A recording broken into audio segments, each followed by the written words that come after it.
ನಾವು ಮಾಡುವಂತಹ ಕಾರ್ಯಗಳ ಕಡೆ ಗಮನವನ್ನು ಹರಿಸಿ ಅಲ್ಲಿ ತಲ್ಲೀನತೆಯಿಂದ ನಾವು ಕಾರ್ಯಗಳನ್ನು ಏಕಾಗ್ರಚಿತ್ತದಿಂದ ಕಾರ್ಯಗಳನ್ನು ಮಾಡಿದ್ದೇ ಆದರೆ ಅದು ಸಹ ಮಾನಸಿಕ ಅಸ್ವಸ್ಥತೆಯನ್ನು ದೂರ ಮಾಡುತ್ತೆ.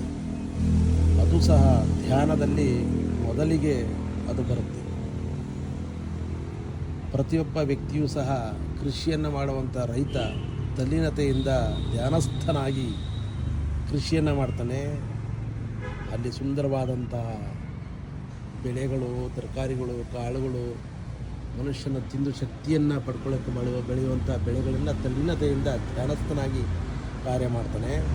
ಅದಷ್ಟೇ ಇಲ್ಲ, ಯಾವುದೇ ಕಾರ್ಯ ಆಗಿರ್ಬೋದು, ಪೂಜೆ ಆಗಿರ್ಬೋದು, ಅಡುಗೆ ಮನೆಯಲ್ಲಿ ಅಡುಗೆ ಮಾಡೋದಾಗಿರ್ಬೋದು, ಕೃಷಿ ಕೆಲಸಗಳಾಗಿರ್ಬೋದು, ಉಪಕರಣ ಕೆಲಸಗಳಾಗಿರ್ಬೋದು, ಕಾರ್ಮಿಕರಾಗಿರ್ಬೋದು, ಅಥವಾ ಯಾವುದೇ ರೀತಿಯ ಸ್ವಚ್ಛತೆಯಾಗಿರ್ಬೋದು, ಇದೆಲ್ಲ ಕಾರ್ಯಗಳನ್ನು ಮಾಡಬೇಕಾದ್ರೆ ನಮಗೆ ತಲ್ಲೀನತೆ ಬೇಕು, ಏಕಾಗ್ರ ಬೇಕು. ಅದೇ ಒಂದು ರೀತಿಯಲ್ಲಿ ಧ್ಯಾನವಾಗುತ್ತೆ. ಧ್ಯಾನ ಅಂತಕ್ಕಂಥದ್ದು ಬೇರೆ ಇಲ್ಲ. ಧ್ಯಾನಕ್ಕೆ ಇಂಥ ದಿವಸ ಅಂತ ದಿನ ಅಂತ ನಾವು ಗುರುತು ಮಾಡಲಿಕ್ಕೂ ಸಾಧ್ಯವಿಲ್ಲ. ಪ್ರತಿ ಕ್ಷಣದಲ್ಲೇ ಮಾಡುವಂಥ ಕಾರ್ಯಗಳನ್ನು ತಾಯಿ ತನ್ನ ಮಗುವನ್ನು ಆರೈಕೆ ಮಾಡ್ತಾಳೆ. ಆರೈಕೆ ಮಾಡುವಂಥ ಸಂದರ್ಭದಲ್ಲಿ ಯಾವ ಕಡೆ ನೋಡಿಕೊಂಡು ಅಥವಾ ಮನಸ್ಸನ್ನು ಕೆಡಿಸ್ಕೊಂಡು ತಾಯಿ ಆರೈಕೆ ಮಾಡೋದಿಲ್ಲ. ಭಾಳ ಪ್ರೀತಿಯಿಂದ. ಅದೆಂಥ ಪ್ರೀತಿ ಅಂತ ಹೇಳಿದ್ರೆ ಆ ಪ್ರೀತಿಯನ್ನು ಯಾವುದರಿಂದಲೂ ಸಹ ಅಳತೆ ಮಾಡಲಿಕ್ಕೆ ಆಗೋದಿಲ್ಲ.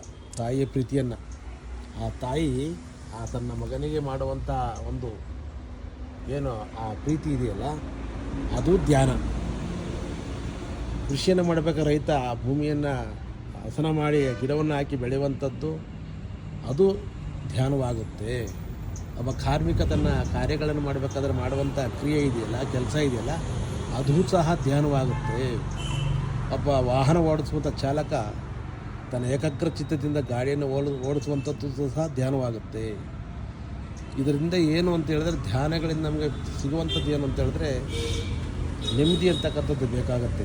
ಹಾಗೆ ಆ ನೆಮ್ಮದಿಯನ್ನು ಪಡ್ಕೊಳ್ಬೇಕಂತ ಹೇಳಿದ್ರೆ ಆ ಕೆಲಸಗಳಿಗೆ ತಲ್ಲೀನತೆಯಿಂದ ಇರುವಂಥದ್ದೇ ಧ್ಯಾನವಾಗುತ್ತೆ. ಇದು ಸಹ ಧ್ಯಾನ ಅಂತ ನಾವು ತಿಳ್ಕೊಂಡು ಆ ಕಾರ್ಯಗಳನ್ನು ಮಾಡಿದ್ರೆ ಅಲ್ಲೂ ಸಹ ನಮಗೆ ಸಂತೋಷ ಇದೆ, ಖುಷಿ ಇದೆ, ಆನಂದ ಇದೆ.